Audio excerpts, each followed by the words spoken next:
ओम नमः शिवाय। तो भाई क्या हाल चाल आप लोगों के। आई होप आप सभी के सभी बहुत अच्छे होंगे। उम्मीद मैं इसलिए कर रहा हूँ आप सबके ठीक होने की, क्योंकि आप लोगों ने भी आदि पुरुष का टीजर देख लिया होगा। बहुत लोग तो सकता है पागल हो चुके होंगे या फिर पागल खाने जाने की तैयारी कर रहे होंगे।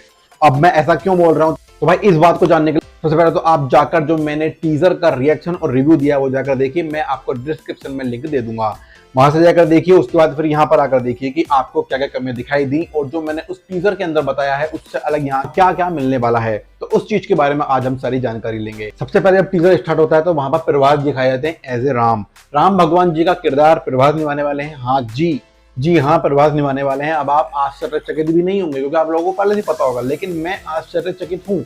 मतलब भाई वो कहीं से भी जच ही नहीं रहे एज ए राम। मतलब उनके एक्सप्रेशन ऐसा लग रहा है कि कोई जबरदस्ती उनके मुंह पकड़ रहा है, कह रहा भाई हंस हंस हंस।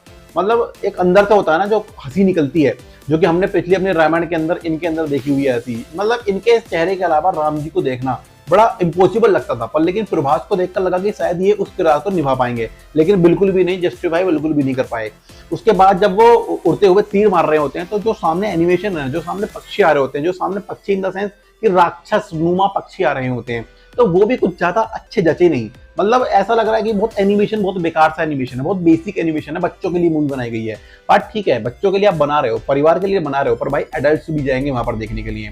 अगर आप उनके लिए कुछ नहीं दे पा रहे हो तो उन्हें पसंद नहीं आने वाली। और वहीं यहाँ पर उन्होंने ये कमियां निकाली है इसलिए क्योंकि आज के समय पर जो यूथ है ना वो बहुत ज्यादा है, उन्हें नहीं मजा आने वाला है। और भाई उसके बाद जो अगली कमी है ना वो ये है कि आप श्री राम भगवान जी को as a six pack, as a muscular क्यों दिखाना चाह रहे हो। जरूरत नहीं है उस चीज की।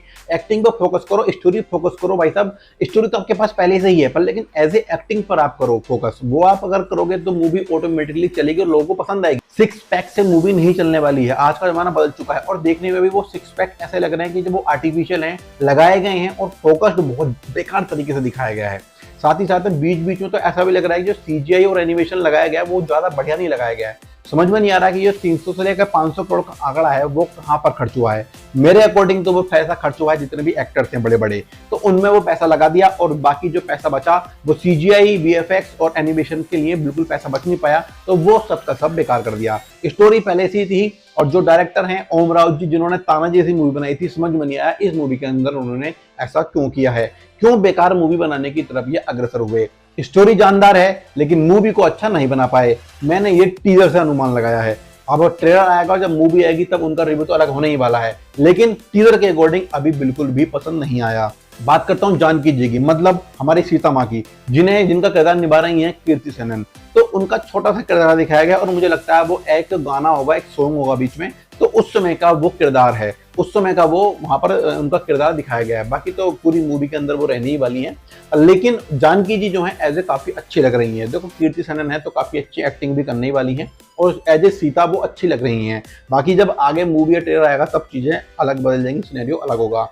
लेकिन एज ए लक्ष्मण जो हमें सनी सिंह दिखाए गए वो कुछ ठीक ठाक लग रहे हैं, क्योंकि इसके अंदर बहुत छोटा सा रोल दिखाया है, वो भी राम भगवान के पीछे, प्रभास के पीछे वो खड़े हुए हैं सनी सिंह। तो कुछ ज्यादा ऐसा एलोबरेट, ज्यादा खुलकर नहीं दिखाया है, पर लेकिन फिर भी देखने में ठीक ठाक लग रहे हैं। अब बात वहीं करते हैं हनुमान जी की, पवन पुत्र हनुमान जी। उनका जो किरदार है वो देवदत्ता नागे जी निभा रहे हैं, पर लेकिन मुझे समझ में नहीं आया कि हनुमान जी को एज ए चिंपैंजी बनाने की जरूरत क्या थी। आप किसी एनिमेशन मूवी को उठा लो या फिर आप किसी रामायण का जितने भी भाग हैं उन्हें उठा लो या फिर आप रियल में रामायण उठा लो। यार कहीं अगर लिखा हुआ है कि उनकी दाढ़ी थी, उनकी बियर्ड थी, तो भाई मुझे भी बता दो यार। किरदार आप वही वाली बात है ना, जबरदस्ती का मॉडर्न इसके अंदर घुसा रहे हो, ये मॉडर्न के लायक नहीं है। ये जो चीजें, कुछ चीजें ऐसी होती हैं जो जैसी हैं वैसी ही रहें तो ज्यादा अच्छा रहता है, पर लेकिन इसके अंदर छेड़छाड़ करने से लोगों के सेंटीमेंट हर्ट हुए हैं और ये आपको मानना पड़ेगा।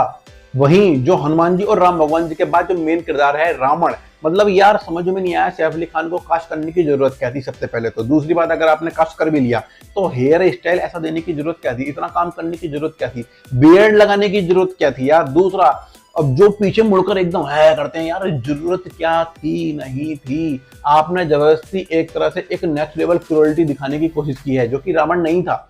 मतलब ऐसा था ही नहीं भाई। रावण बहुत विद्वान इंसान था, वो कुछ समय के लिए भ्रष्ट हो गया था बस, तो उस समय पर बस चीजें थी, पर लेकिन इतना खूंखार नहीं था वो कि वो किसी को भी मानने लग जाए। मतलब वो पागल नहीं था इंसान जो आपने इसके अंदर दिखाया है। आपने तो ये दिखा दिया कि रावण बहुत बुरा इंसान था, भाई ऐसा नहीं था। बस कुछ समय के लिए हो जाता है ना कि समय खराब होता है, तो राम भगवान जी को वहां पर आए थे उन्हें मारने के लिए, तो वो एक उस समय की अवधि थी जिस समय पर वो सारी चीजें हुई। लेकिन आपने तो भाई साहब सिस्टम ही खराब कर दिए। ओम राउत जी, आपसे उम्मीद बिल्कुल भी नहीं थी, आपसे तो कुछ अच्छी मूवी की उम्मीद थी।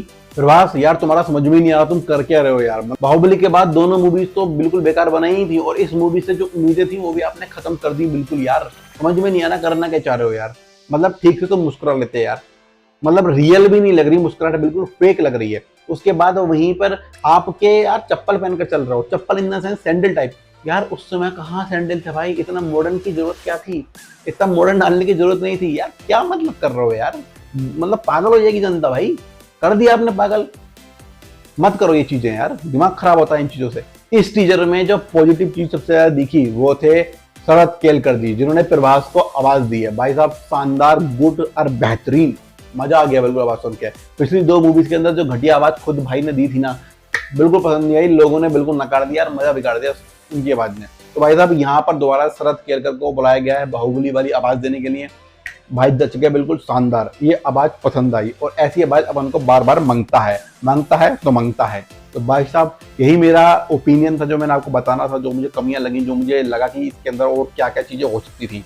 तो बस भाई, अगर आप लोगों को ये जानकारी ठीक लगी, अगर आप मेरी बातों से बिल्कुल इत्तेफाक रखते हैं, मेरी बातों के साथ हैं, अगर आपको लगता है मैंने चीजें बिल्कुल सही पकड़ी हैं और सही लगी आप लोगों को, तो यार वीडियो को लाइक और सब्सक्राइब करो चैनल को, और चारों तरफ फैला दो इसे। और मैं ऐसे ही शानदार शानदार रिव्यू, शानदार शानदार जानकारी, शानदार रिएक्शन, सारी की सारी चीजें मैं लाता रहता हूँ फंडू मसाला पर। फिर मिलेंगे चलते चलते। जय हिंद।